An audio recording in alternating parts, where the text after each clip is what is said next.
현대자동차는 지금 보스턴 다이나믹스의 로봇을 가지고 지금 많은 연구를 하는데 택배하시는 분들이 짐들기 무겁잖아요. 그래서 여기에 차는 보조 로봇인데 이걸 차면은 아이언맨처럼 힘이 세죠? 100kg, 200kg 들 수 있는 거예요. 헐! 현대자동차는 잘 가고 안전하게 만든 자동차 개념에서 벗어나서 사람과 협업하고 사람을 도와주는 로봇 쪽으로 방향이 잡혀져 가고 있고요.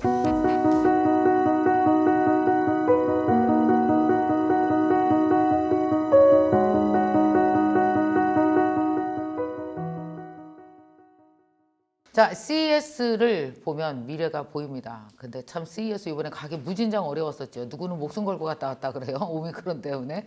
근데 여기에 우리나라 전문가 중에 전문가들이 다녀오셨는데 그 중에서도 다녀왔다고 다 얘기 잘하는 거 아니잖아요. 본대로 얘기 못하는 사람 많은데 본 것에 인사이트를 더해서 여러분 엄청난 돈을 주고 라스베가스를 갔다 온 것과 같은 똑같은 효과를 제가 오늘 여러분에게 드리기 위해서 그 효과를 드릴 수 있는 분 CES 2022 앞으로 약 3년 길면 5년 이 미래를 볼 수 있는 그 엄청난 것을 여러분들에게 전달해 드리기 위해서 오셨습니다. 우리 이용덕 대표님 오셨습니다. 안녕하세요. 네, 안녕하세요. 예, 저번에 우리 5년 후 네, 5년 후 나는 어디 있을 것인가. 예, 그 책 너무너무 좋았잖아요. 그때 우리 한 1년 만에 뵙는 건가요, 지금? 예, 한 1년 됐습니다. 1년 만에. 자, 1년 동안에도 엄청난 변화가 세상 왜 이렇게 빨리 변해요. 예, 맞습니다. 그때 1년 얘기할 때만 해도 그 얘기 5년 후 나는 어떻게 살 것인가 그 책 하실 때만 해도 이렇게 테크, AI, 뭐 NFT 이런 개념 별로 그렇게 네. 없었어요. 1년 만에 어마어마해졌는데 소감 한번 얘기해 주세요. 1년 동안 어떻게 지내셨는지. 일단 뭐 지금 말씀하신 대표님 말씀하신 실은 1년 한 3, 4개월 됐는데 네. 그때만 해도 NFT는 기술을 하는 사람들에서 같이 논의됐던 얘기지 세상에 이렇게 모든 사람이 NFT가 뭐야 그러고 지금 NFT 광풍도 불고 버블이다 막 많은 지금 얘기가 나오는데 그때만 해도 NFT는 실은 일반 사람들이 알 수 있는 그리고 논의됐던 내용이 아니잖아요. 아니죠. 네. 근데 불과 1년 지난 사이에 NFT는 뭐 지금 중학생 작가부터 시작해서 그리고 맞아요. 컬렉터들 그다음에 사는 사람들이 지금 광풍이 불고 있는데 진짜 기술은 지금 굉장히 빠른 속도로 변하고 있다는 것이 대표님과 저와의 1년 전의 이 연애 속에서 맞아요. 지금 변하는 걸 지금 말씀드리는데 5년 후 책 내고 또 김미경 TV에 제가 나와서 그런지 네. 30대, 40대, 50대로 계속 이게 점점 넓어지는 거예요. 그러니까 이게 확산된다는 얘기는 저는 개인적으로 그만큼 이제 바빠진다는 얘기인데 아, 그렇죠.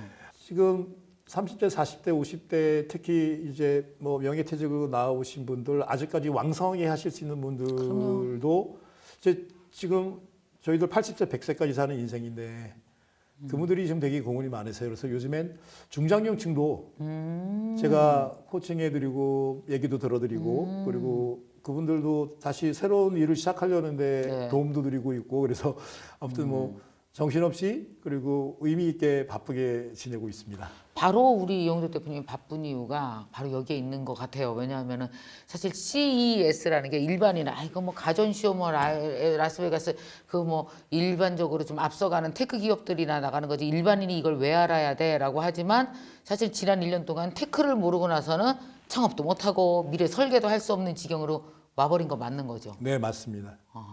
제가 CES가 또 네. 지금 대표님 말씀 잘하셨는데 이게 컨슈머 일렉트로닉스 쇼라는 약자예요. 그러니까 네.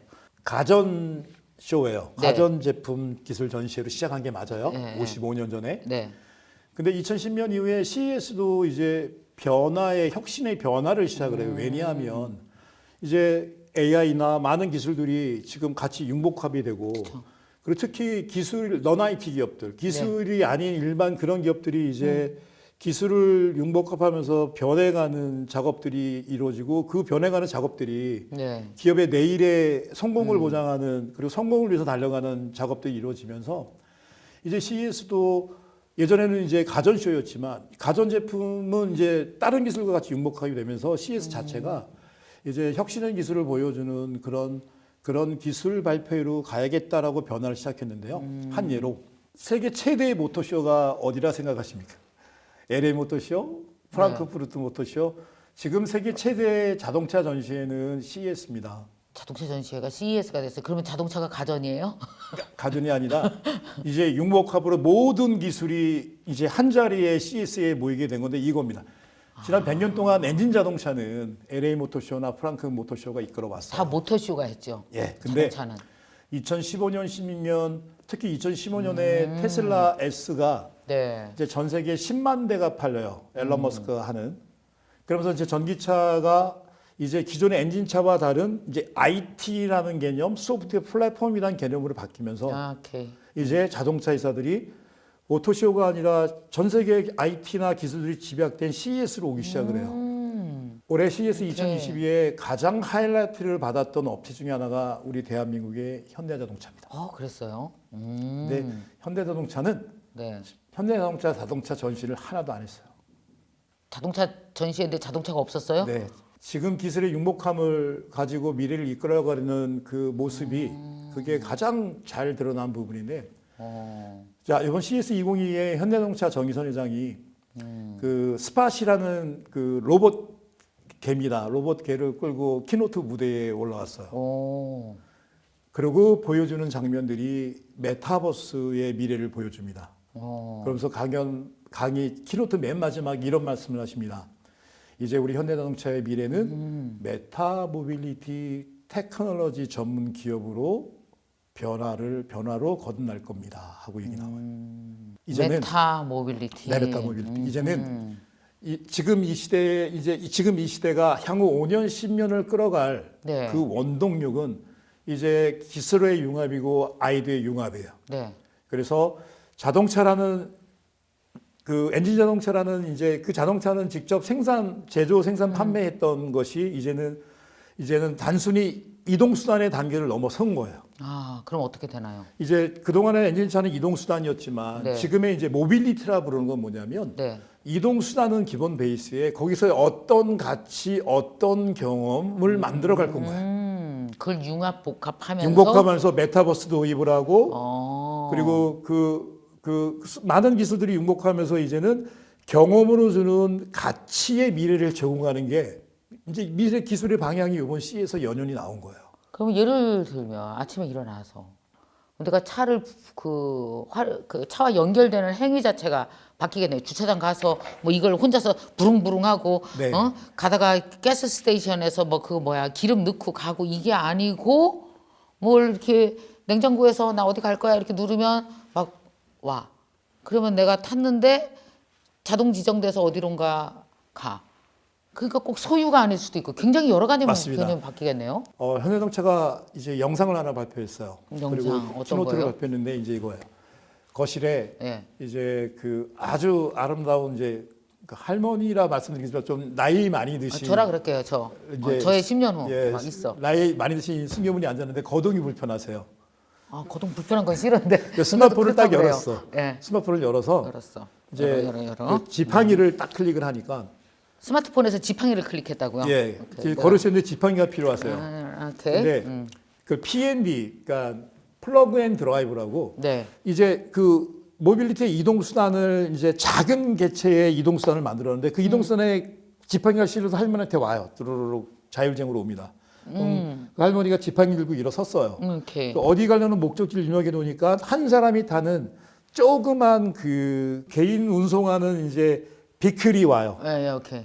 이제 그걸 타고 엘리베이터 타고 나가면 이제 마더 셔틀이라고 그러는데 큰 버스 같은 차인데 그 네. 안에 의자가 없는데 그 할머니가 탄 개인 한 사람의 이동 비클이 그 안에 들어가요. 그 이동 의자 같은 것이 예, 들어가. 예, 예. 그럼 그게 조그만 세트야. 캡슐로 돼가지고 오케이. 그리고 조그만 이동 수단인데 그걸 타고 원하는 목적지로 가요. 아하. 이게 지금 현대가 바라보는 미래의 모빌리티의 개념이에요. 자, 그럼 개인 소유 차라는 개념이 완전 이제 바뀌겠네요. 바뀌는 거죠. 이제 아마 현대자동차의 월 뭐 약정 요금으로 만약에 뭐 29만 9천 원을 내면 구독을 하겠구나. 구독으로 가는 겁니다. 딩동댕 맞습니다. 이제 그 다음에 그런 개인 이제 거동이 불편하신 개인 한 사람의 이동 이제 차량이 마더 셔틀에 다 들어가는 거예요. 그래서 같은 목적지끼리 만나면 근데 그 전부 다 그렇지. 자율주행입니다. 다 자율주행이야. 예, 사람 없어요. 이제 그 다음에 또 하나는 네. 이제 그런 그 이제 4명, 6명 패밀리가 타는 사람들이 타는 이제 자율주행 전기차가 만들어졌는데 네. 그 안에 메타버스 시대가 열리는 거예요. 그래서 오케이. 그 다음 영상이 이제 아빠와 이제 한 4-5살 된 이제 우리 어린 꼬마가 같이 탔는데, 네. 이제 차 안에서 이제 딸이 아빠가 너 뭐 보고 싶니? 이랬더니 아빠 화성에 가고 싶어요. 화성을 딱 클릭하면 메타버스로 그 화성의 메타버스 버추얼 월드에 아빠와 딸이 이동수단 안에서 들어가요. 거기서 메타버스 경험을 하는구나. 그 안에서 경험을 하는 거예요. 오케이. 그래 그 안에 이제 버추얼 휴먼으로 들어가서 그 안에서 이제 마스의 경험을 하는. 그래서 메타 모빌리티라는 거는 모빌리티라는 운송 수단의 개념이 단순한 운송 수단의 개념이 경험과 가치 수단으로 바뀌고, 그리고 그 안에서 메타버스로 같이 연결되는 새로운 생태계를 만드는 개념인 거예요. 그래서 아까 말씀하신 대표님이 이끄시는 미래의 그 MKYU의 그 메타버스 시대의 그 대표님의 프로그램들이 이제 자동차 이동수단 내에서 메타버스로도 이제 그 안에서 교육을 받을 수 있고, 차는 이제 무인 자율주행이니까. 그거 하나만 봐도 그걸 중심으로 해서 우리 주거 환경과 주거 경험, 집에 대한 주거 경험, 그다음에 병원에 오고 가는 헬스 경험, 교육 경험, 모든 것이 연결해서 다 바뀌겠다라는 생각이 들어요. 이제 바뀌어 나가는 거죠. 근데 와. 변화는 변하고 난 상태의 성질의 그러니까 뭐 성질이나 형태가 변하고 난 뒤에를 변화라고 그러는데, 변화의 과정 속에서는 느끼기 어려워요. 계속 어렵죠. 조금씩 변해져 맞아요. 가니까. 예. 근데 지금 그 변해가는 과정으로 기업뿐만 아니라 기술의 방향이 가고 있다는 거죠. 그래서 향후 5년, 10년 내에 차근차근 가면서 만들어져 나가고 있는 거고요. 그 변화 속에서 변화를 읽고, 그리고 이렇게 미래 트렌드의 변화가 이렇게 가겠구나. 나도 미래의 트렌드에 대해서 여기서 나의 뭐 학생들은 공부의 방향이나, 맞아요. 방향. 그리고 또 직장인들은, 기업인들은, 그리고 또 개인 사업하시는 분들도 미래를 바라볼 수 있는 그런 시야를, 인사이트를 만들어주려고 적은 책이 바로 이 CS 2020입니다. 맞습니다. 그래서 저도 엄청 가고 싶어 갖고, 이게 듣는 거랑 눈으로 보는 거랑 너무 다르잖아요. 내가 체험하면 내가 직접 인사이트가 내 몸으로 막 들어올 거 아니에요. 너무 가고 싶었어요, 1월 달에. 근데 그때 막 그냥 오미크론 오미크론 네. 나오면서 또 갔다 오면 막 격리되고 막 그 너무 우리 직원들이 막 뱀맥시면 되는데, 갔다 와서 내가 잘못되면 또 내가 걸리면 골치 아프잖아요. 그래서 안 가고 누가 갔다 오기만을 기다린 거예요. 제가 죄송합니다.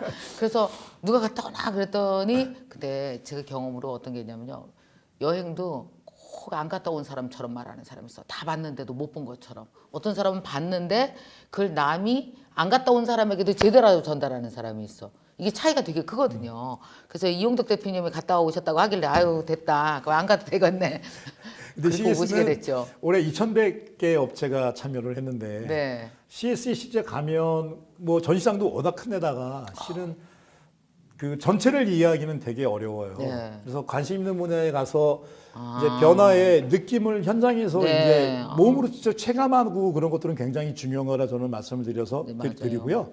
그래서 이제 대표님도 내년 CS 2023에 내년 갈래요. 가시고 만약에 오시게 네. 되면 제가 이제 시간 만들어서 제가 CS 정리를 서머리를 쫙 해드릴게요. 그리고 아하. 여기 가셔서 이 혁신의 변화를 보십시오라고 제가 추천해 드릴게요. 네. 자, 그래서 CS는 이제 전체를 보기가 어려운데 실은 하지만 그 2,100개 업체에 나온 부분들을 체크하고 하는 따로 부수적인 작업들, 연구, 조사들이 많이 필요를 해요. 이제 그 부분들이 시간이 많이 걸리죠. 아니 근데 1월 달에 갔다 오셔서 어떻게 이렇게 책을 빨리 내주셨어요? 너무 애쓰셨네요. 일단 6개 파트로 각 분야 전문가들을 이제 한 팀을 만들었고요. 제가 이제 대표 저자로 이제 팀장이 돼서 이 책 쓰는 걸 이끌었는데. 그러니까 얼마나 애쓰셨을까. 안 그래서, 봐도 비디오네. 지금 일단 뭐 비즈니스 모델 혁명 ESG는 전 중소기업 청장인 이제 주영섭 청장님이 저희 파트를 맡으셨고요. 그렇군요. 네네. 그다음에 모빌리티는 국민대 정구민 교수가 저희 나라의 대한민국의 모빌리티 전문가십니다. 예, 그리고 정구민 교수님. 메타버스 NFT 블록체인은 네. 우리 최용욱 대표. 최영 대표님. 네, 최용욱 대표도 뭐 메타버스 책도 쓰시고 네. 지금 메타버스의 전문가이시고요. 네, 그렇죠. 그리고 이제 디지털 헬스케어는 이제 의사셨다가 지금 그 헬스케어 스타트업을 하고 있는 우리 강성기 대표가 젊은 강성기 대표인데 이제 디지털 헬스케어를 담당하고, 네. 저는 이제 새로 떠오르는 기술 쪽에 항상 미래에 저는 초점을 두고 연구해 왔었기 때문에 네. 올해 CS의 가장 핫한 떠오르는 기술이 스페이스 테크놀로지였습니다. 스페이스 테크. 우주 산업 그리고 푸드테크 이 두 개를 제가 이제 이머징 테크로 떠오르는 기술로 제가 이제 파트를 맡아서 이제 CES의 상황을 적고 일단 서머리를 내렸는데 CES는 세계 전체의 기술을 대변하지는 않잖아요. 네. 그래서 CES만 갖고 모자라요. 그래서 CES와 아. 그리고 CES에 참여하지 않았지만 나머지 세 개는 그 분야에 어떻게 준비하고 그다음에 전략을 짜서 실행하고 있는가 세계 시장의 동향도 적었고 아니, 그걸 오히려 바탕으로 이제 CES 플러스 제안까지 적은 거예요. 야. CES 그리고 그 업계 그 주요 업계 동향 그리고 새로운 솔루션 제안까지 네. 와 그래서 실은 대박. 이 책은 대한민국 기업인들을 위해서 일단 먼저 반드시 기업하시는 데 도움이 되시라고.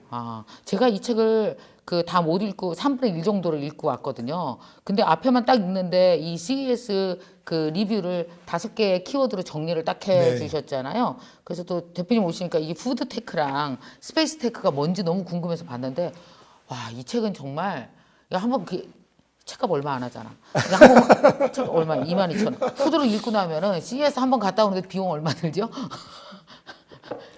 숙박비까지 하면은 한 1,000만 원 넘게 들 네, 거야. 그 정도, 예, 그렇습니다. 근데 이거 이 책을 통해서 읽을 수 있다니까 얼마나 이득인지. 자, 그럼 우리 본격적으로 들어갑시다. 우선 이 CES를 한번 쫙 간략하게 중심적으로 훑어드리겠습니다.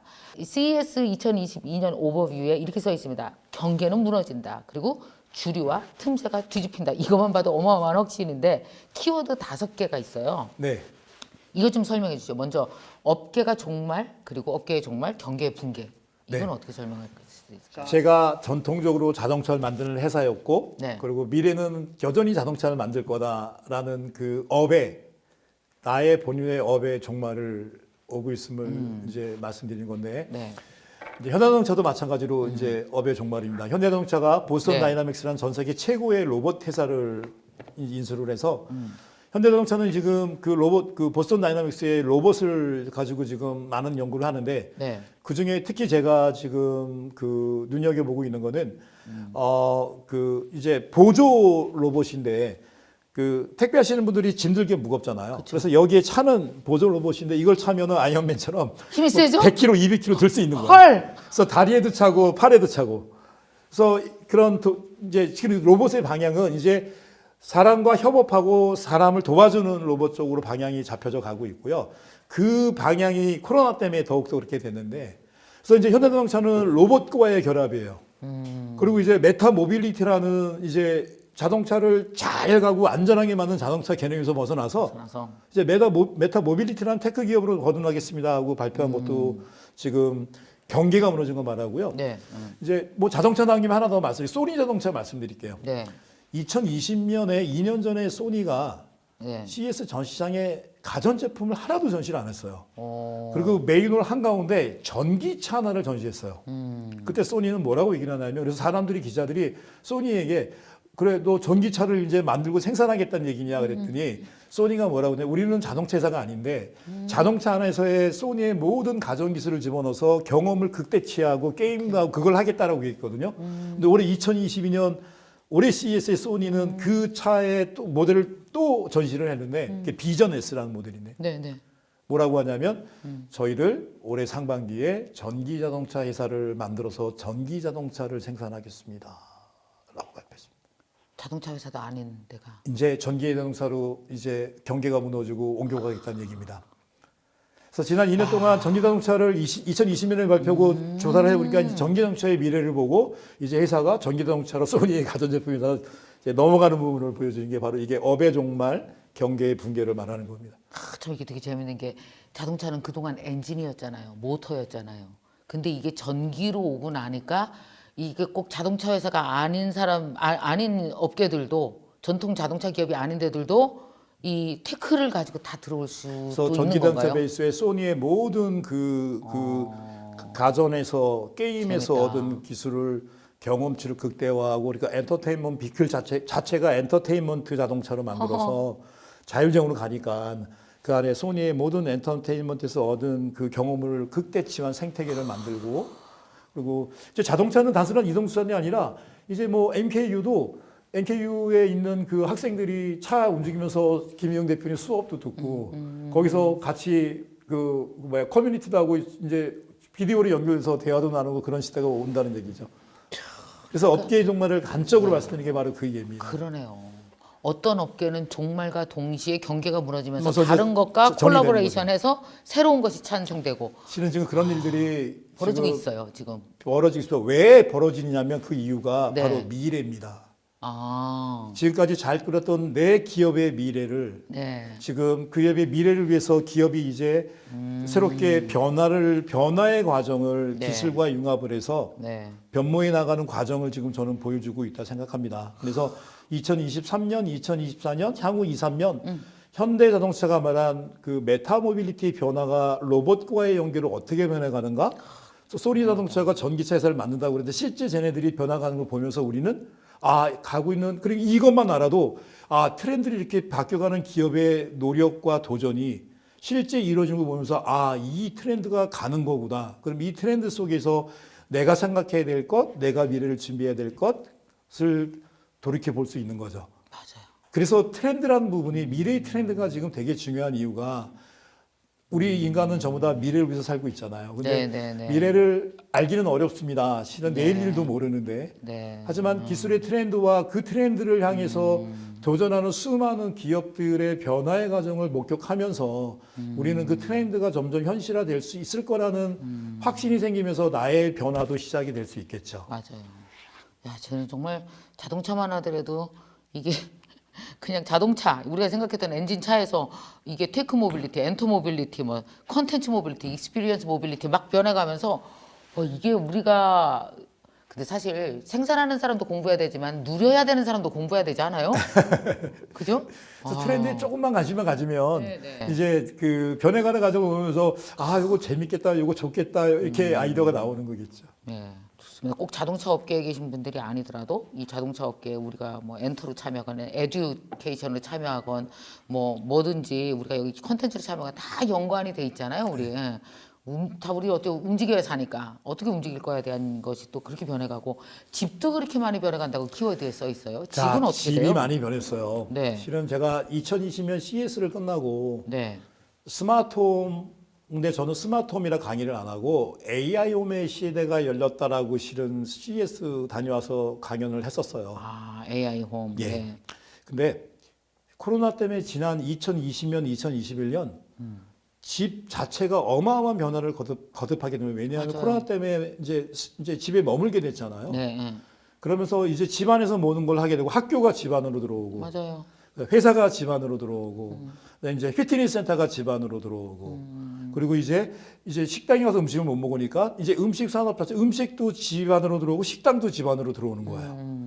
자, 그러면서 집 안에 있는 가전 제품들이나 모든 부분들이 이제 더 빠른 속도로 변화하게 되고 이제 플랫폼 자체로 연결이 되기 시작하면서 집은 이제 진짜 AI의 가장 많은 집약체가 지난 2년 동안 집안에서 이루어졌어요. 네. 자, 그 다음에 또 다른 놀라운 게 하나가 실제 나온 데이터인데 네. 이제 집에서 오래 있다 보니까 이제 답답하고 그리고 이제 우울증 공황장애 되게 많이 생겼다고 그러더라고요.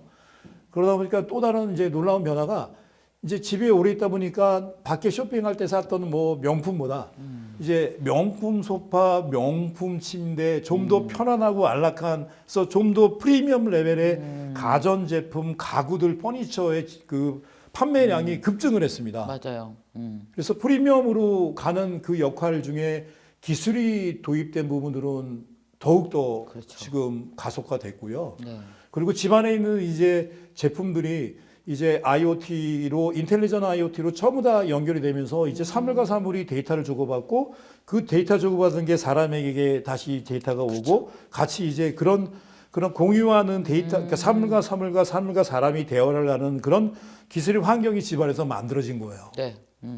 우리가 참 요새 IoT랑 커뮤니케이션을 많이 하더라고요. 점점 갈수록. 그래서 올해 2020년 CES의 스마트홈은 저는 AI홈이라고 부르는데 정말 가장 많은 기술의 변화와 그리고 집약된 걸 보여주는, 그래서 되게 많은 기술의 방향이 좀 많이 코로나 때 바뀌었어요. 틀어졌죠. 새 사람이 집으로 많이 들어왔죠. 맞아요.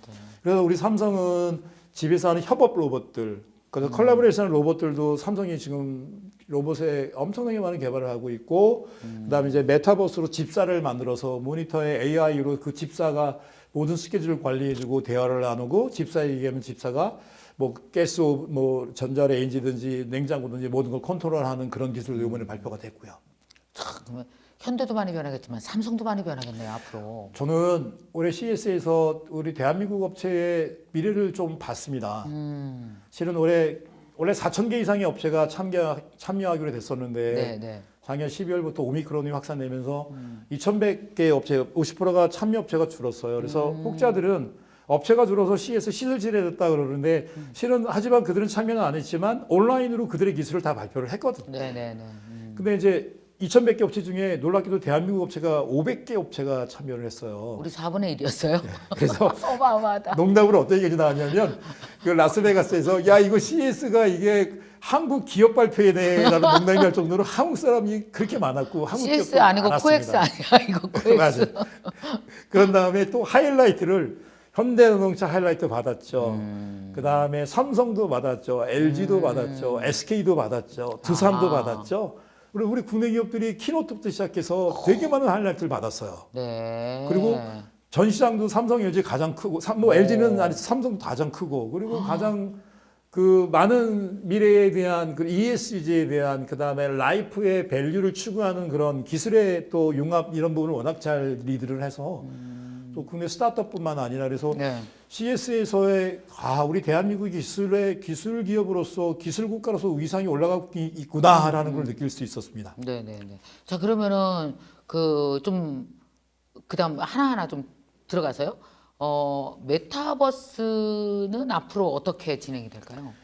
기술의 흐름인데 네. 실은 이제 2020년대에 들어오면서 이제 그 가상세계 버추얼월드를 만드는 메타버스의 기술이 이어질 거다라는 전망이 나왔고 실제 지금 가고 있는데요. 하고 있죠.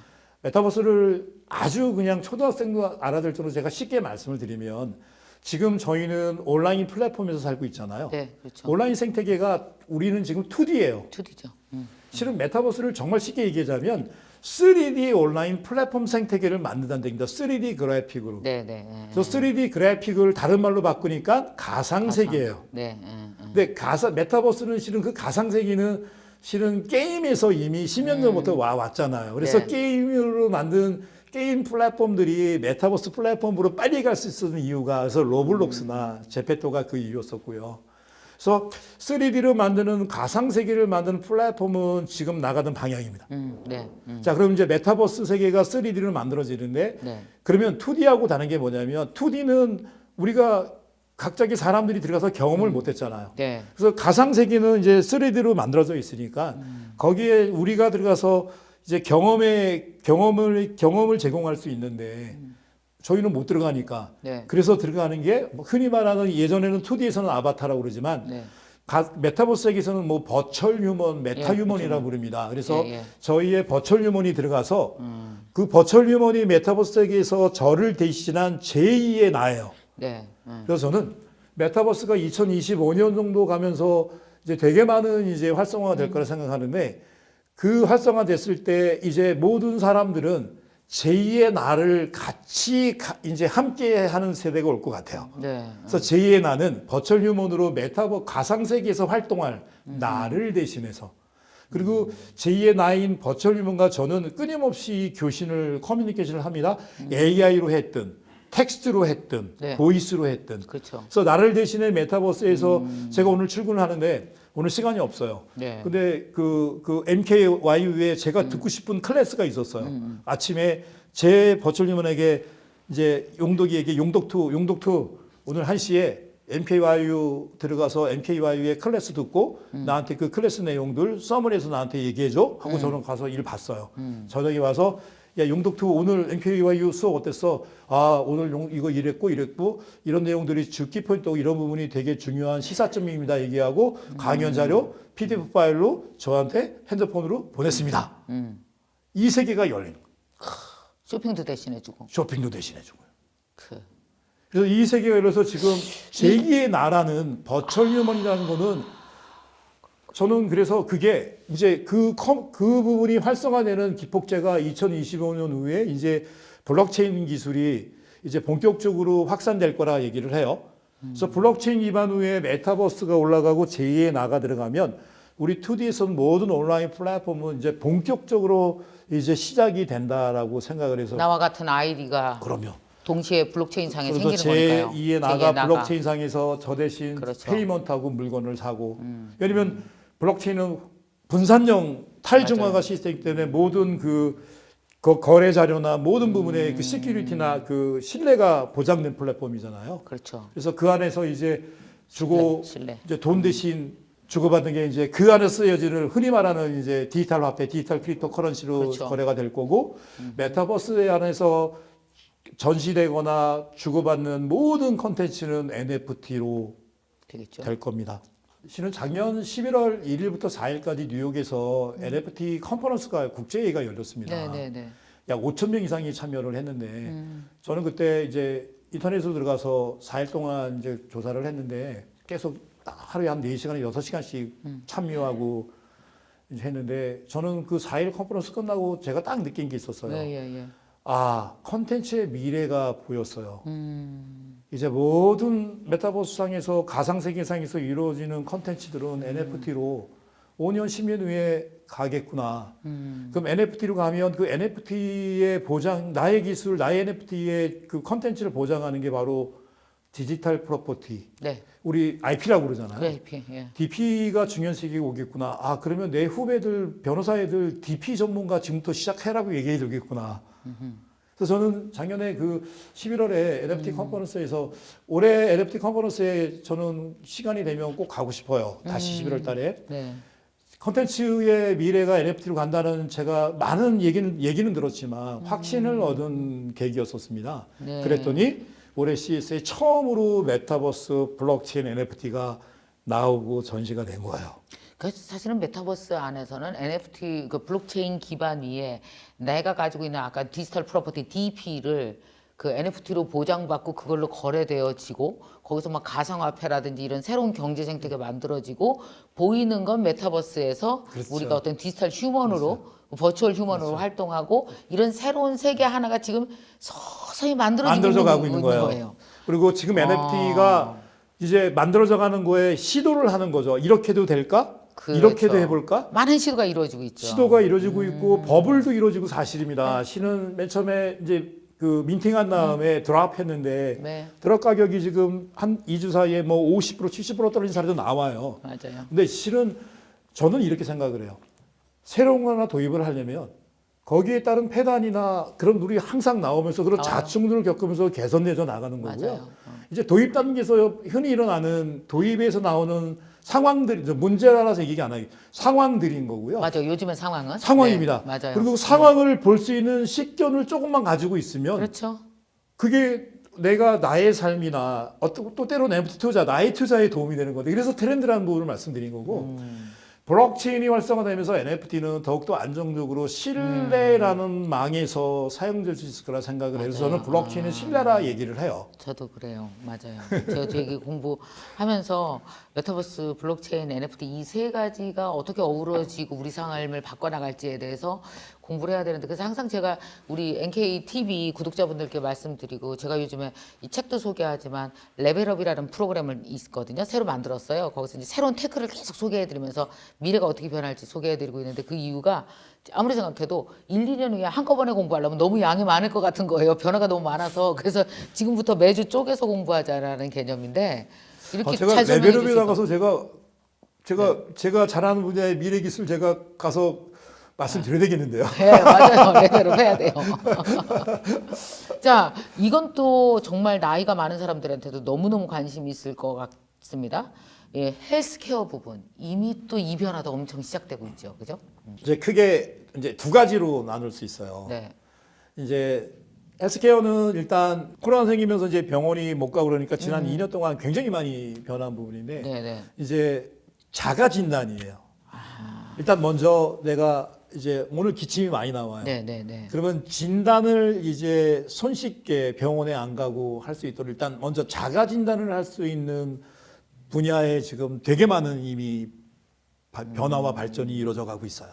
그래서 자가 진단. 네. 이제 한국은 아직까지 이제 좀 이제 개인정보법 때문에 그 디지털 헬스에 좀 아직까지는 좀 진행돼 나가는데 바뀌어야 될 부분이 좀 많이 있는데 미국은 맞아요. 이제 많이 오픈이 됐어요. 네, 맞아요. 자가 진단이라는 부분이고 하다못해 당뇨병 환자도 이제 아침에 인슐린 체크하는 부분을 체크를 해서 스마트폰을 연결하면 바로 나오고요. 이제 그러면 지금의 그 디지털 헬스케어뿐만 아니라 지금 오늘 이 시대의 가장 중요한 키 팩터 중에 하나가 데이터입니다. 오케이. 그래서 자가진단 매일매일 인슐린 검사하는 그 데이터가 쌓이면서 그 데이터는 바로 내가 말하는 의사나 그 자가진단을 관리해주는 그 디지털 케어 회사로 전송이 되면 거기서는 그 데이터를 보면서 AI 소프트웨어 알고리즘으로 그 데이터가 오다가 이상현상을 발견하면 연락을 주고 연락을 줘서 이제 병원으로 와. 그래서 디지털 헬스케어의 한 분야는 미리 진단을 해서 작을 때 초기에 잡는 개념이 이제 자가 진단이에요. 이게 또 인간의 수명을 엄청 늘려가겠네요. 그럼요. 그래서 이제는 암도 아주 초기에 발견하는 부분, 암뿐만 아니라 이제 그런 부분이 계속 지금 연구되고 있는 거고, 그래서 초기에 병을 발견하면 경제적으로 국가에 굉장히 이익이에요. 맞아요. 그리고 개개인에도 이익이죠. 큰 돈 겪어서 나갈 돈이 줄어들고. 자, 진단 파트 말씀드렸죠. 자, 근데 코로나가 2년 동안 이어지다 보니까 집에 있다 보니까 갑갑해요. 그리고 뭐 공황장애, 우울증 실제 많이 정신적인.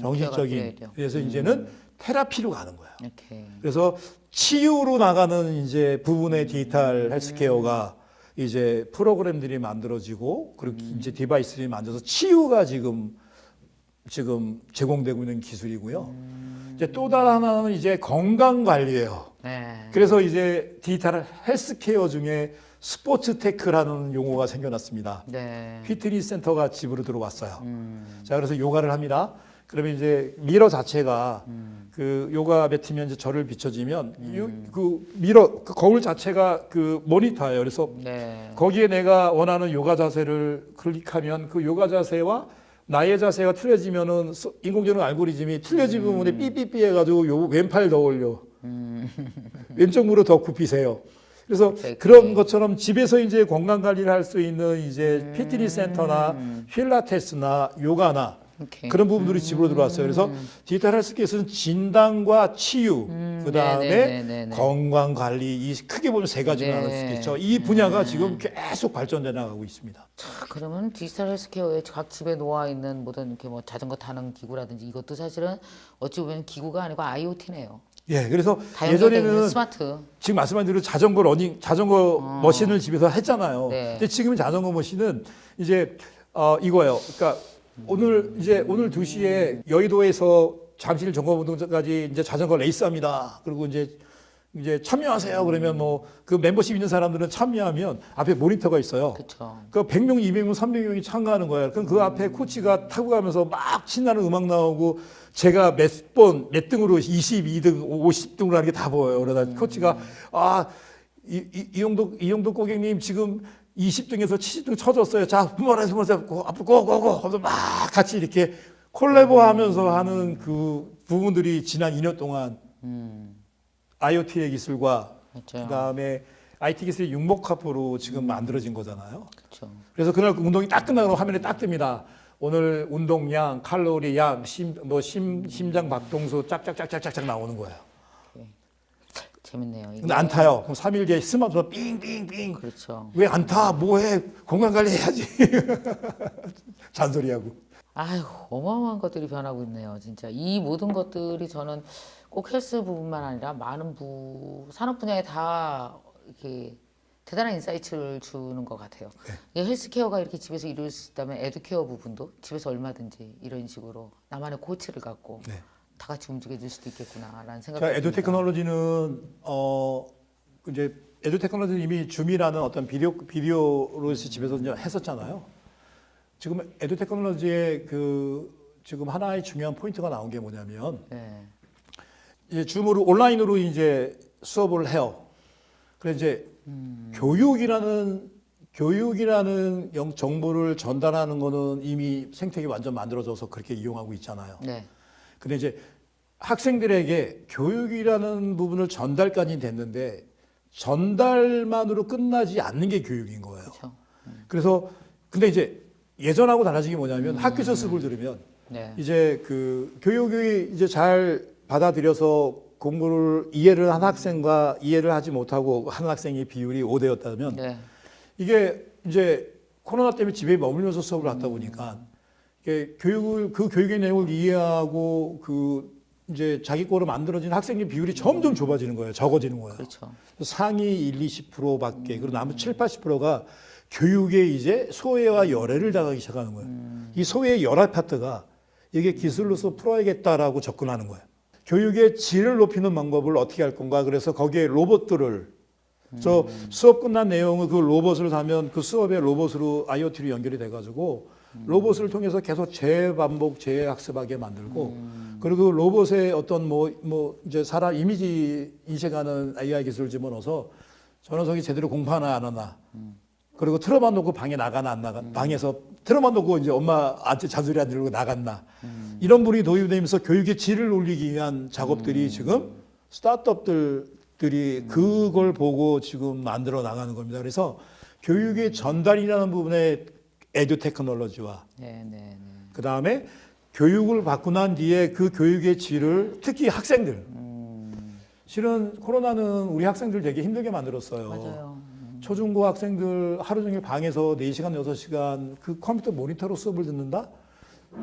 대표님이랑 전화 2시간도 못 들을걸요. 아주 머리 막 터져버릴걸요. 그래서 빨리 어른 된 게 천만다행이에요. 그러니까.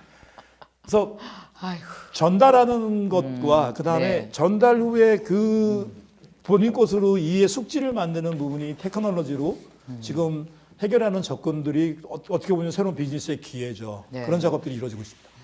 자, 그다음 이제 또 되게 관심 있는 게 생전 처음 들어보는 것 같은 바로 대표님이 연구하신 스페이스 테크 얘기 좀 해주세요. 네. 이거 재밌을 것 같아요.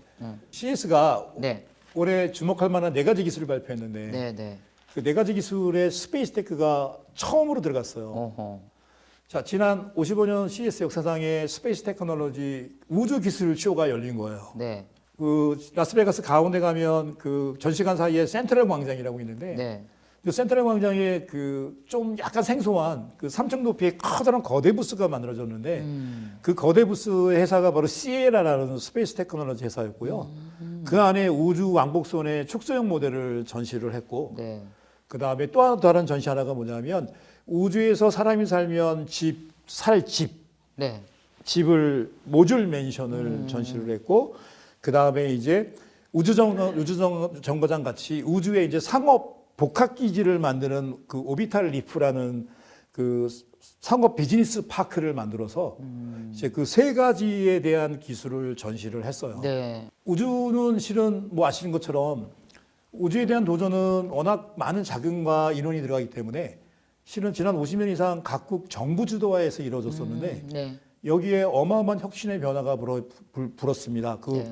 부는 변화의 주인공들이 네. 바로 실리콘밸리 기업들입니다. 그렇죠. 네. 2000년에 아마존의 제프 베조스가 블루 오리진이라는 우주선 회사를 만들었고요. 네, 네. 2002년에 테슬라의 앨런 머스크가 스페이스 X라는 우주선 회사를 만들었습니다. 우주 로켓 개발 회사를 만들었는데 그들이 그 사업을 시작하기 전에 우주의 우자도 몰랐었습니다. 근데 지금 오늘 현재 나사는 더 이상 로켓에다가 우주인을 우주에 보낼 로켓을 개발하지 않습니다. 왜냐하면 기업인이 만든 그 우주의 지난 20년의 개발이 나사의 개발을 능가를 했고요. 아하. 그리고 우주에 보내는 비용을 50분의 1 이하로 낮춰놨어요. 그래서 지금 나사는 이제 우주정거장에 우주인을 보낼 때 이제 앨런 머스크 스페이스 X의 펠컨 9 그 로켓에다가 이제 사람을 태우고 보냅니다.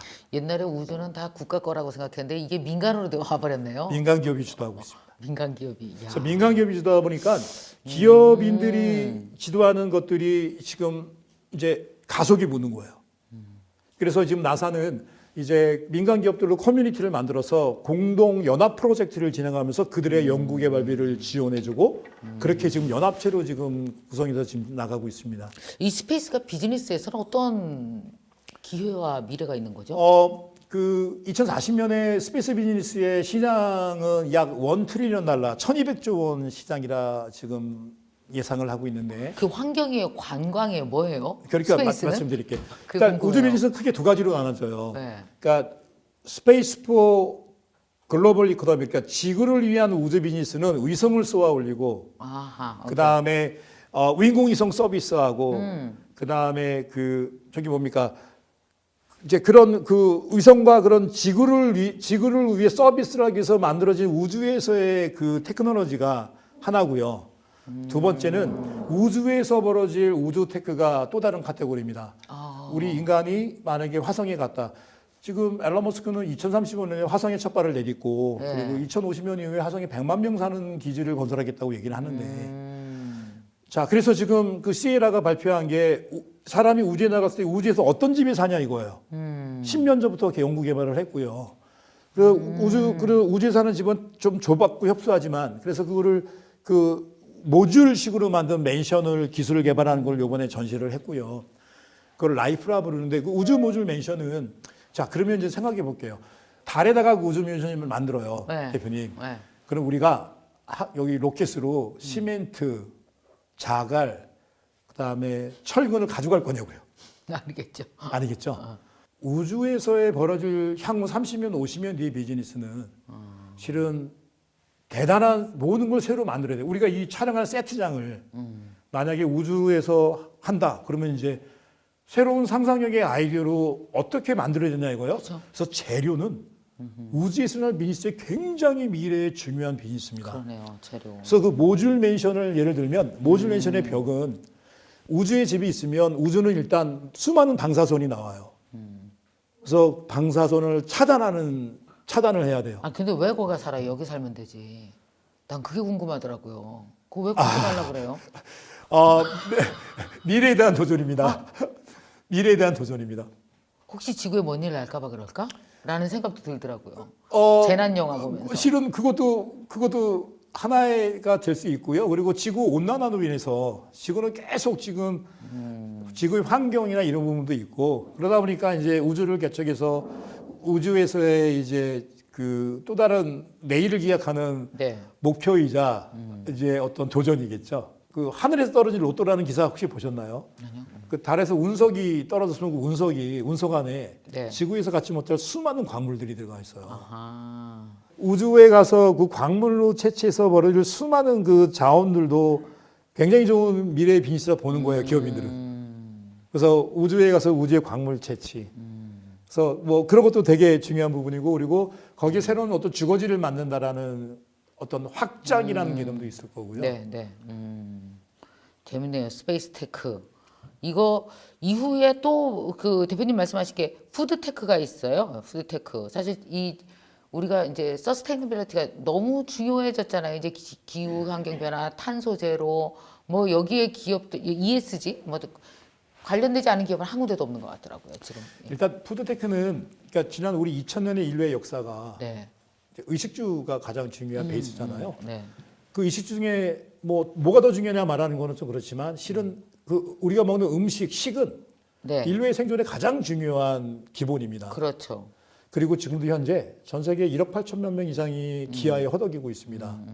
과거에도 그랬고 지금도 그렇고 미래도 그렇습니다. 자, 유엔 자료에 의하면 2040년에 세계 인구가 90억이 넘어가면 네. 식량과 물이 3분의 1이 부족하다고 여전히 예측이 되고 있어요. 그렇죠. 맞아요. 그래서 세계 식량 농업 기구는 그 제로 헝거 우리말로 따지면 배고픔 제로 만들기 캠페인을 벌였는데 그 제로 헝거가 내년에 끝나는데 이미 지금 리포트 나온 거에 의하면 이거는 실패했다. 아이고. 그래서 현재 47개국에 1억 8천만 명이 기아에 허덕이고 있습니다. 그 기아는 바로 식량 부족을 허덕이고 있어요. 자, 또 다른 문제입니다. 자, 지구가 온난화가 되면서 지금도 수많은 농업들은 기후에 많이 의존을 하잖아요. 그렇죠. 예. 자, 지난 2021년에 일어난 지구의 변화는 실로 놀라운 변화입니다. 작년 1월 텍사스는 실은 거기는 눈도 안 내리고 영하로 내려간다는데 영하 7도까지 내려가면서 약 100명 이상이 죽었어요. 네. 자, 그다음에 작년에 그 그리스에 있는 남부의 섬 하나는 50도, 52도 올라가면서 섬 전체가 불타서 그 섬 주민들이 배 타고 탈출하는 광경들이 전 세계 생중계가 됐어요.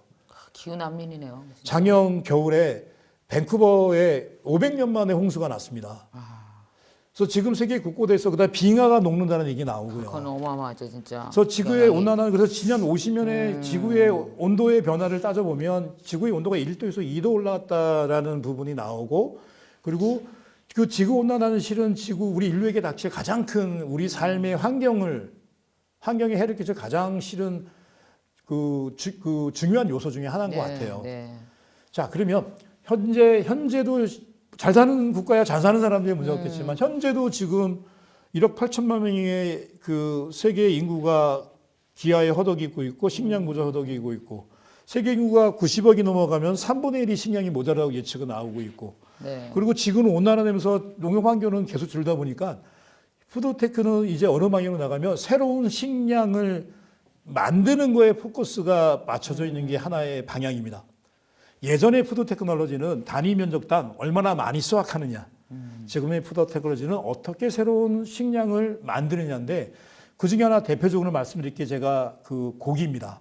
그래서 그 2010년부터 이제 인공고기를 이제 야채에서부터 만들기 시작했어요. 그러니까 미국의 임파서블 버거, 비욘드 버거가 대표적인 건데 네.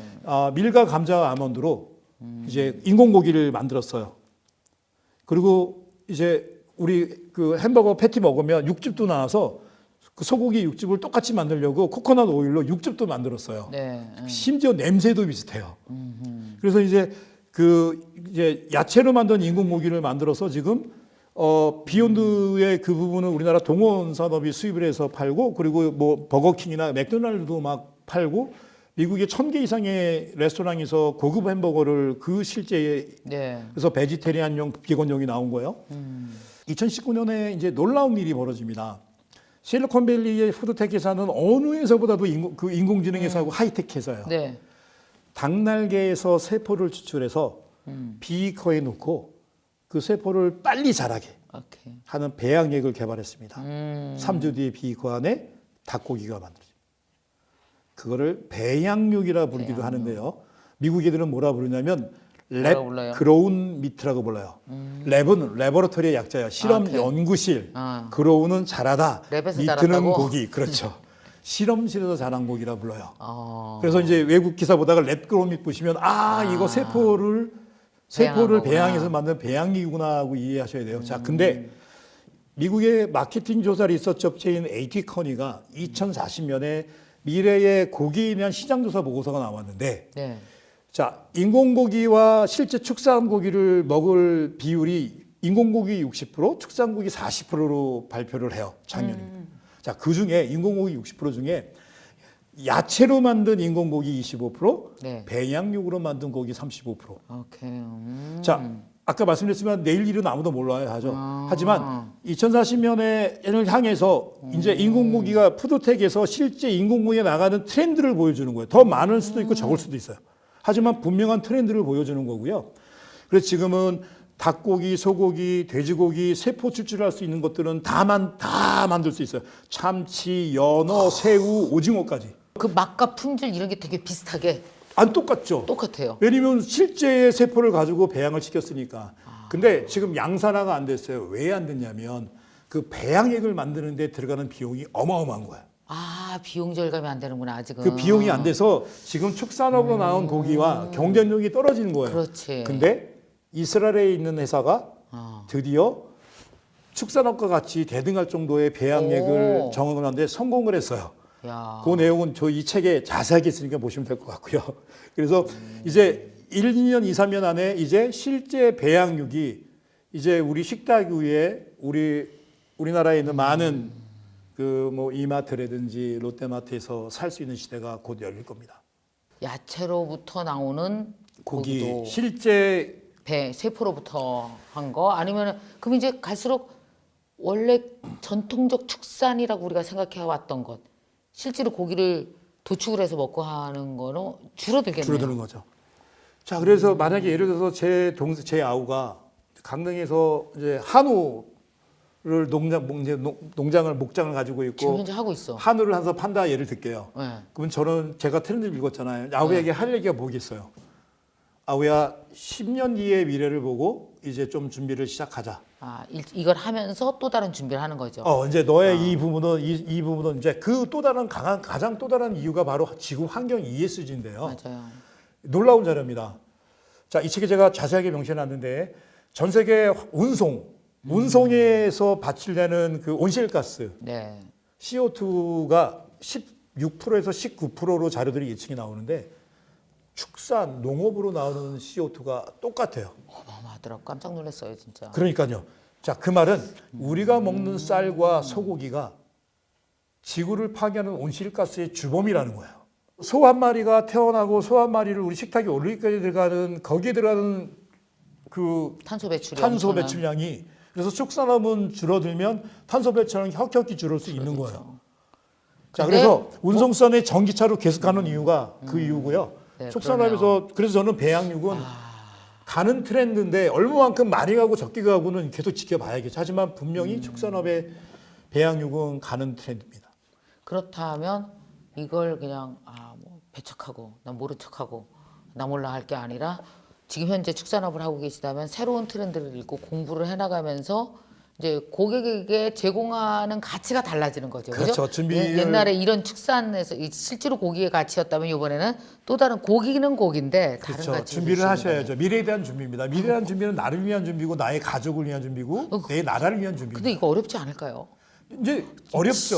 변화라는 것이 어렵습니다. 하지만 어려워. 트렌드를 보고 그러니까. 관심을 가지면서 이제 생각하고 어떤 아이디어를 만들어내야지 내가 내 상황에서 벗어나는 거잖아요. 그래 맞아요. 공부해야 돼.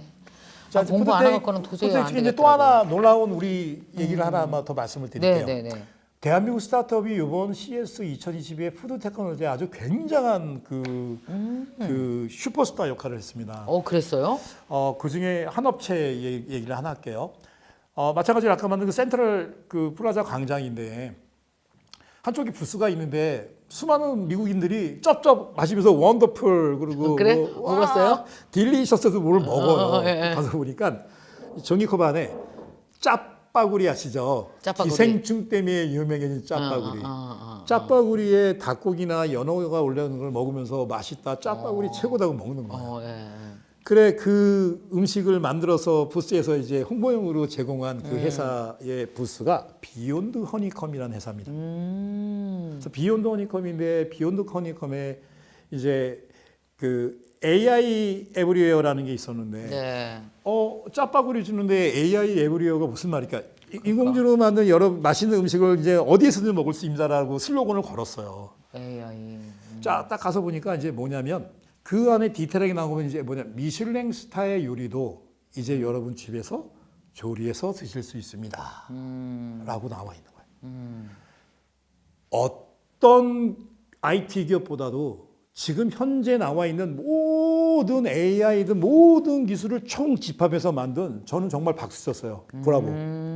어떻게 만드냐면 이제 예를 들어서 대표님이 미슐랭 3스타 셰프예요. 그래서 이제 대표님이 잘 만드신 요리가 있잖아요. 네. 그러면 일단 재료는 이제 레시피를 만들겠죠. 네. 그 재료 뭐 고기 뭐 얼마 쫙 해서 이제 재료를 준비해야 되잖아. 예. 그럼 이제 재료를 준비하는데 재료 만드는 레시피가 내가 쿠킹하는 게 아니라 AI가 그 레시피를 재료를 쿠킹 로봇에 넣어서 쿠킹 로봇이 똑같이 만들어주는 거예요. 쿠킹 로봇이라는 게 있어요? 쿠킹 로봇을 이렇게 전자레인지처럼 만들었어요. 이제 셰프님이 김미경 셰프님이 이제 요리를 해. 그 요리를 할 때 카메라에 센서가 달아가지고 그 고기 조리 과정에 고기를 만약에 굽는다 그러잖아요. 그러면 그거를 분자 단위로 다 분석을 해서 데이터를 만들어요. 헐. 그 고기 굽기를 아. 3분 120도 오븐에서 굽는 게 아니라 실제 조리하는 거를 그 카메라로 푸드 센서가 그 재료의 변화는 연룩이나 변화든 모르면 변화하는 거를 그 분자 단위로 쪼개서 분석을 해요. 변해가는 과정을. 그리고 이제 그래서 기초 데이터 쿠킹하는 기초 데이터를 만들었어요. 그다음에 AI가 48시간 이틀 동안 학습을 해요. 헐. 그리고 나온 이제 마지막 레시피가 만들어졌습니다. 그렇죠. 자, 소고기 스테이크를 만들어요. 그러면 쿠킹 로봇에 스테이크를 집어넣어요. 김희경 셰프 소고기 레시피 딱 내 핸드폰에서 클릭하죠. 그러면 분자 단위로 똑같이 변한 걸 추적해 가면서 쿠킹 로봇이 고기를 꺼내요. 겉파속촉. 대박. 뭐 중국 요리 뭐 이연복 뭐 셰프 유명하잖아요. 그래서 이연복 셰프 가서 뭐 짜장면을 만드는 탕수육을 튀기든 탕수육 튀기는 야. 과정, 그거 좋겠네요. 탕수육을 온도가 120도면 그 카메라에서 120도에 맞췄고 탕수육이 그 고기가 튀겨지는 과정을 네. 전부 다 AI를 학습시켜서 그것만 집어넣으면 그러면 이제 웹사이트에 들어가서 그 김인영 셰프 스테이크 딱 클릭하면 그 이제 재료 준비하는 레시피는 따로 올 거고 쿠킹하는 가이드는 딱 오면 쿠킹 로봇에 전달될 거고 스마트폰에서 엔터 딱 치면 딱 나오는 거죠. 자, 그래서 CES의 이 딥리뷰 아주 그러네. 자세한 그 조사 책을 만든 이유가 실은 CS 가서 부스에서만 보고 나서 그거를 그 뒤에 있는 이 기술이 어떤 의미와 어떤 기술을 접해서 만들었는가 그 기술이 어떻게 그 다음에 생태계를 바꿀 건가 부분은 실은 보기 어려워요. 그렇죠. 그래서 저희 6명의 전문가가 그 부분을 낱낱이 파헤치고 그리고 그 부분에 대한 인사이트를 우리 기업인들에게 전달을 하고 그리고 그 부분으로 이제 그 기업인들이 이렇게 변하고 이런 기술 적용됐구나 그 회사의 기술에 접목을 하든지 아니면 다른 또 새로운 거를 하든지 줄줄이 구슬 깨듯 배워 나가야 되거든요. 네네. 사실 저는 이런 생각도 했어요. 우리가 요리 못하는 사람들 진짜 나는 저런 셰프처럼 되고 싶어. 그러니까 나는 어떤 생각이냐 비커밍 시장이 열리겠구나 AI 때문에. 나 저 사람처럼 되고 싶으면 그 사람 AI로 만들어서 집에 데려다 놓으면 되잖아. 일단 실은 모든 변화의 출발은 아이디어입니다. 아이디어를 만드는 건데 아이디어 접근 방법부터 시작해서 그걸 기술을 실현화시키는 것까지의 과정이 아직은 이제 좀 더 이제 상용화로 만들어 팔 쿠킹 로봇도 만들어야 되고 그래야 되겠지만 실은 재밌네. 그 출발점부터 기술과의 융복합과 그 다음에 그 아이디어까지 나간 그 모든 프로세스가 너무 진짜 칭찬할 만큼 진짜 대단하지 않아요? 칭찬하고 싶고 대단하죠. 우리가 왜 AI가 대체 못할 직업 중에 여러 가지 중에 아마 셰프 있었을 거예요. 근데 그거를 갖다가 탁 깨버렸잖아. 너무 웃기잖아요. 근데 그러니까, 셰프와의 야, 협업이죠, 재밌다. 이제. 협업이죠. 협업이죠. 그래서 셰프는 재밌네. 이제 레스토랑에서 요리하는 시대는 어쩌면 10년, 20년, 30년 뒤에는 이제 집에서 연구 개발하고 AI 회사가 와서 같이 해가지고 그러면 이제 거기에 컨소시엄에 신선한 야채를 그것도 버티컬 팜 수직 농장에서 만든 그치. AI 팜에서 만든 업체들이 납품하고 야. 축사 배양육 고기가 들어오고. 그렇게 무인 자율 비행으로 택배 배달되고 야. 그런 시대가 미래의 상상입니다. 푸드테크 어마어마하네. 나 푸드테크 너무 땡기다. 이런 사업 하고 싶어. 그러니까 이게 그래서 제가 너무너무 우리 김미경 TV 구독자분들께 강조한 게 테크에 대해서 반드시 공부하고 이해해야 된다. 당신이 하고 있는 이 사업에 테크가 들어가서 이걸 어떤 식으로 자꾸만 변화하고 상상해봐라. 근데 테크가 없으면 상상력이 자꾸 죽거든요. 재밌네요. 야, 세상이 이렇게 기술은 바뀌어요. 큰 기술도 있지만 작은 기술도 있습니다. 실은 지금 하시는 거에 조그만 부분에 아이디어를 인해서 접목을 해도 맞아요. 그래서 기술을 근데 기술이 좀 기술을 그러면 일반인들 어려워요. 왜 그러냐면 세상 신문지상에 나오는 게 전부 다 큰 기술만 나오거든요. 뭐 삼성전자 AI, 뭐 테슬라의 앨런 머스크의 전기차 이런 큰 기술만 나오니까 저하고 우리 삶과 나와의 어떤 직업과 전혀 동떨어졌잖아요. 근데 큰 기술만 많이 나오는데 작은 기술을 볼 수 있는 게 CS고 작은 기술을 적어놓은 게 이 책들입니다. 그래서 푸드텍은 다 작은 기술들이 모여서 큰 기술이 만들어졌거든요. 그래서 작은 기술이라도 도입하려면 어떻게 되겠어요? 기술에 조금이라도 트렌드를 알고 공부가 필요하는데 그 공부를 아예 쏙쏙쏙 엑기스만 모아서 이제 적은 거죠. 쭉 훑었는데 어떠십니까? 저는 막 너무너무 재밌어갖고 아까 이 3분의 1밖에 못 읽었는데 빨리 가서 뒤에 다 읽어야지 막 이러면서 재밌게 얘기 듣고 있습니다 지금. 여러분 이 책이요 CES 2022 딥 리뷰라는 이 책 손재권, 최영욱, 강성지, 정구민, 이용덕, 주영섭님 6분의 국내 최고 권위자가 여길 직접 다녀오시고 그리고 다녀온 거 플러스 주변 어떤 상황의 변화 미래 트렌드 그리고 거기다가 새로운 제안까지 쫙 붙여주신 이 책을 여러분들이 지금 이 저희 인터뷰를 보면서도 야, 빨리 한번 꼭 읽어봐야 되겠다. 저거 읽고 나면 적어도 나에게 내 사업이나 어떤 그 내 인생에 방향을 잡아줄 여러 가지 적어도 아이디어 제가 보기에 최소 5개 이상은 굵직한 거 딱 잡을 수 있을 것 같습니다. 그죠? 네. 그런 뜻에서 또 이렇게 영향을 주시려고 네. 인사이트를 담아서 이 책을 써주셨거든요. 사진도 원래는 웬만한 사진이 실리기 힘들 텐데 직접 가셨기 때문에 다 찍어서 사진도 네. 많이 실으셨네요. 네, 네. 그것도 너무 좋네요. 저희는 이 책을 내년이고 계속 앞으로 끌어나갈 건데요. 아, 잘하셨어요. 예, 꼭 이제 해주세요. 좀 더 많은 준비를 사전 작업도 하고 해서 네, 네. 진짜 전 세계 어디에도 볼 수 없는 해당 분야의 전문가들이 이제 그 해안과 조사와 연구를 가지고 네. 저는 1년, 2년, 3년 나가면 더욱더 정말 많은 정보와 그리고 제안까지 저희들이 커버할 수 있을 거라 생각을 해요. 그래서 약간의 좀 사명감을 가지고 네. 이제 매년 진행해 보려고 지금 계획 중에 있습니다. 미래의 목격자 6인의 CES 심층 분석. 저도 미래의 목격자 한 명 더 껴서 7인으로 해주면 안 될까요? 저는 나중에 일반인의 에듀텍으로, 입장에서 에듀텍으로 들어오시죠. 에듀텍으로. 에듀텍 좋습니다. 재밌잖아. 에듀텍. 그치? 에듀텍 정말 중요하죠. 너무 중요하거든. 네. 야, 정말 보기만 해도 머릿속에 그냥 막 아이디어가 펑펑펑 생기고 연결이 팍팍 되는 이런 책. 저는 이런 책 진짜 좋아하거든요. 네. 왜냐하면 읽고 나면은 근데 문제는 이런 책 읽는데 오래 걸리긴 해요. 왠지 아세요? 멈추는 데가 많아. 생각하느냐고. 막 상상력 막 쓰느냐고. 생각만 해도 너무 즐거운 책이 나왔습니다. 자, 그러면 마지막으로 이 책을 어떻게 뭐 학생이건 그다음에 기업하시는 분이건 입장에서 일반인들 입장에서 어떻게 활용하시면 좋을지만 딱 한번 설명해 주시죠. 여러분 내일이란 미래는 그냥 주어지는 게 아닙니다. 일주일째 시간이 지난다고 미래가 오는 게 아니고요. 맞아. 내일이란 미래는 저는 만들어 나가는 거라 말씀드리고 싶습니다. 여러분이 미래에 대한 관심과 그리고 미래에 대한 생각을 만드는 그 출발점은 네. 작은 데서부터 출발하는 걸 생각을 해요. 그래서 네. 기술이라는 거는 지금 그 변화 속에 우리가 살고 있는데 우리가 인지 못할 뿐이라 저는 말씀드리고 싶어요. 그래서 이 책에 사진도 많이 나와 있고 한번 쭉 그러니까 이 책에 관심 읽고 싶으면 먼저 분야부터 읽으시면서 네. 여러분이 어느 페이지 어느 단락에서 이게 이렇게 변하는구나 하고 느끼시는 포인트가 있을 겁니다. 그 느끼시는 포인트부터 여러분들이 내일이란 미래를 준비해 나가는 거라 저는 말씀드리고 싶어요. 네. 그래서 지금 여러분이 살고 있는 이 시대가 이 시대의 기업인들과 그리고 국가와 그리고 개개인들이 내일이라는 걸 어떻게 준비해 나가고 있나? 그걸 기술로서 어떻게 풀어나가고 있나? 여러분 느끼시는 아주 좋은 경험이 되실 겁니다. 네. 여러분 꼭 추천드립니다. 네.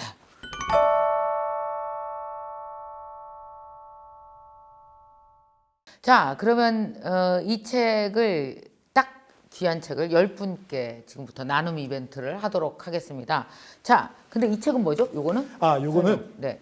CES가 매년 혁신상을 발표를 해요. 새로운 아이디어나 그래서 혁신상 560개, 66개 제품이 혁신상을 받았어요. 그래서 혁신상 페이지를 스페셜 브록으로 따로 만들었는데 여기를 보시다가 이거 뭐야 하고 딱 재밌다라고 딱 판단 드시면 이 홈페이지 들어가면 자세하게 보시라고 혁신상 가이드북을 저희들이 만들었습니다.